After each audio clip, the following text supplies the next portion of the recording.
Many people consider adoptive parenting to be the same as biological parenting, and in many respects it is. However, there are some differences. The most significant difference is that there are three parties involved in adoption: the child, the adoptive parents, and the birth parents, who may have some form of ongoing contact through an open adoption arrangement.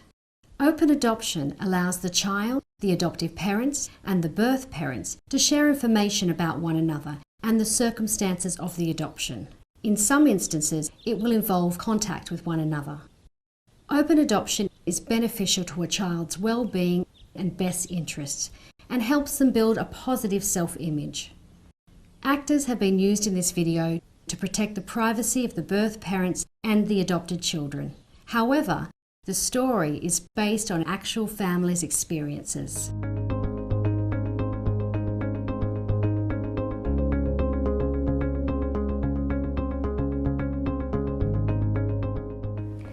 When John and I were considering adoption, we didn't understand what an open adoption arrangement was. That made us hesitant at first, but the department helped us understand what having Aaron's birth mother involved would actually mean to us as a family. It's natural for adoptive children to become curious about their birth parents. For Aaron, it's been a huge benefit as she has knowledge about his birth family and his past before the adoption. It means if he ever has a question, one of us will be able to answer it. Tracy and I were really grateful for the support the department gave us. They coordinated the logistics of the initial meeting with Aaron's birth mother and assisted us through the entire process.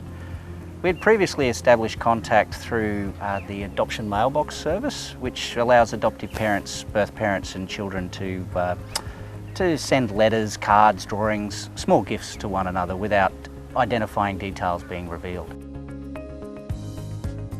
We were still nervous, but being able to build up to the face-to-face meeting this way definitely reduced our stress and uncertainty. We had already decided we were going to send news of important milestones like birthdays, school awards, that sort of thing, to our son's birth mother, so we felt that this was the next natural step. Everybody had a lot of questions and we spent quite a bit of time preparing for the change in our family dynamic.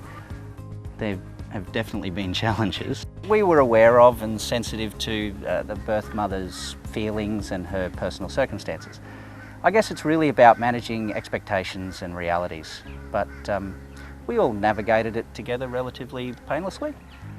The department's support's been invaluable.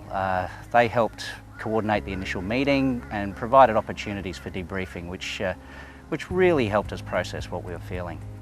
We cannot imagine not having her in our lives now.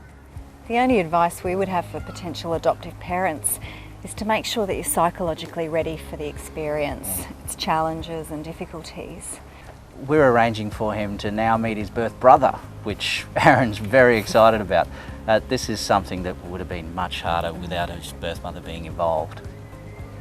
Although Aaron may never meet his birth father, his birth mother is able to tell him that she loves him and explain the reasons for her decisions. We want to give Aaron the best life we can, and we believe that having his birth mother involved in his life is part of achieving that. Based on our experience, we would choose open adoption again. Absolutely. In Queensland, a small number of children are adopted each year. If you feel you are patient, flexible and energetic, and could provide a loving home for a child and want to make a real difference to a child's life, please go to the department's website for further information about taking the next step.